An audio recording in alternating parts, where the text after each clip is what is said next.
പതഞ്ജലി പരസ്യ വിവാദ കേസിൽ യോഗാചാര്യൻ ബാബ രാംദേവിന് സുപ്രീം കോടതിയുടെ ശകാരം. രാംദേവിന്റെയും മാനേജിംഗ് ഡയറക്ടർ ആചാര്യ ബാലകൃഷ്ണന്റെയും മാപ്പപേക്ഷ ഹൃദയത്തിൽ നിന്നുള്ളതല്ലെന്ന് കോടതി വിമർശിച്ചു.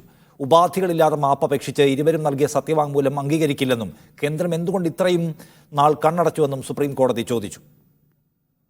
തെറ്റിദ്ധരിപ്പിക്കുന്ന പരസ്യങ്ങൾ നൽകില്ലെന്ന് ഉറപ്പ് നൽകിയ ശേഷവും ഇത് തുടർന്ന പതഞ്ജലി ആയുർവേദക്കെതിരെ സുപ്രീം കോടതി നേരത്തെ കോടതിയലക്ഷ്യ നടപടി ആരംഭിച്ചിരുന്നു. ഇതിന്റെ ഭാഗമായി ബാബ രാംദേവ്, ആചാര്യ ബാലകൃഷ്ണൻ തുടങ്ങിയവർക്കെതിരെ സുപ്രീം കോടതി നോട്ടീസ് അയച്ചിരുന്നു. ഈ നോട്ടീസിന് മറുപടി നൽകാത്തതിനാലാണ് ഇരുവരോടും നേരിട്ട് ഹാജരായി വിശദീകരണം നൽകാൻ കോടതി നിർദ്ദേശിച്ചത്. ജസ്റ്റിസുമാരായ ഹിമ കോഹ്ലി, എ അമാനുള്ള എന്നിവരടങ്ങിയ ബെഞ്ചിന്റെ മുന്നിലാണ് ക്ഷമ ചോദിച്ച് സത്യവാങ്മൂലം നൽകിയത്. ഹൃദയത്തിൽ നിന്നുള്ള ക്ഷമയാചനയല്ലെന്ന നിരീക്ഷണത്തോടെയാണ് ഇരുവരും സമർപ്പിച്ച സത്യവാങ്മൂലം അംഗീകരിക്കാൻ സുപ്രീം കോടതി വിസമ്മതിച്ചത്. സത്യവാങ്മൂലം അംഗീകരിക്കാത്ത സാഹചര്യത്തിൽ നേരിട്ട് ക്ഷമ ചോദിക്കാമെന്ന് ബാബ രാംദേവിന്റെ അഭിഭാഷകൻ അറിയിച്ചു. ബാബ രാംദേവിനെ പഠിപ്പിക്കാനില്ലെന്നായിരുന്നു കോടതിയുടെ മറുപടി.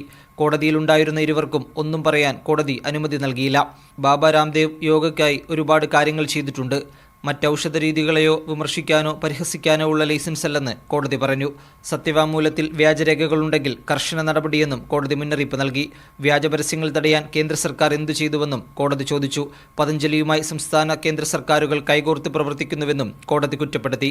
വ്യാജപരസ്യങ്ങൾ നൽകുമ്പോൾ കേന്ദ്രം എവിടെയായിരുന്നുവെന്നും കോടതി ചോദിച്ചു.